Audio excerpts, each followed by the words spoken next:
Hello, I'm Tyson Seburn, and in this video, we will take a look at the role lesson plans play in connecting learning outcomes with its individual parts. Lesson plans answer the central question, why am I doing this here? If you're like me, early in my career, I spent many hours writing a detailed lesson plan like I'd practiced in my training courses. Though slow, this process helped me consider how I could achieve learning outcomes throughout the lesson. Later in our careers, perhaps we don't write a long lesson plan because that safety net isn't as necessary. This is normal, especially as experience and confidence grows. However, lesson plans serve an important pedagogical function no matter where we are in our careers. They help us identify learning outcomes are being achieved through materials, timings, learner groups, and order in a concrete way. That's far clearer on paper than simply in our heads. Let's start with what learning outcomes are and aren't. I've always kept these reflective questions by Battersby and the Learning Outcome Network in mind as I approach curriculum design. What is essential that students know or be able to do?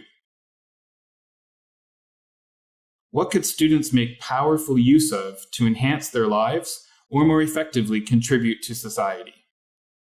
On a lesson level, they adapt this approach to define what we want learners to be able to do by the end of it. Learning outcomes for one lesson, therefore, are the sub-skills we want learners to increasingly become comfortable with, and the specific use of language points we want learners to practice. Learning outcomes aren't a list of the tasks and activities we will use, or vague descriptions like exposure to or introduction to something. The better defined they are, the easier it will be to decide what materials, groupings, and even approaches best achieve them. To help, define your learning outcomes simply at the top of the lesson plan.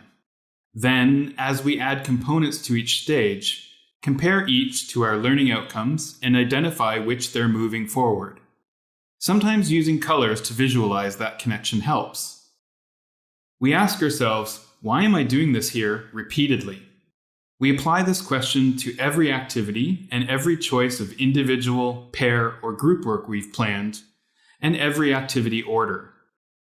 If there is no clear answer to connect it to our learning outcomes, then we modify our choices. Technology is now also a big piece of the language classroom. A lesson plan forces us to examine why we're using a tech tool within this lesson. We can categorize as effective versus just bells and whistles. Even more broadly, lesson plans work together. Look at the learning outcomes for next class. Put the previous learning outcomes at the top of our lesson plan to keep scaffolding in mind. How do these learning outcomes connect to or build on the last? Having a lesson plan, whether it's fully detailed or more skeletal, helps us feel confident that our materials and activities are doing what we think they're doing. And if we see that components of our lesson don't connect strongly to any of our learning outcomes, sometimes to our surprise, we can then ask, why am I doing this here? And replace it with something better. So my tip is, always ask, why am I doing this?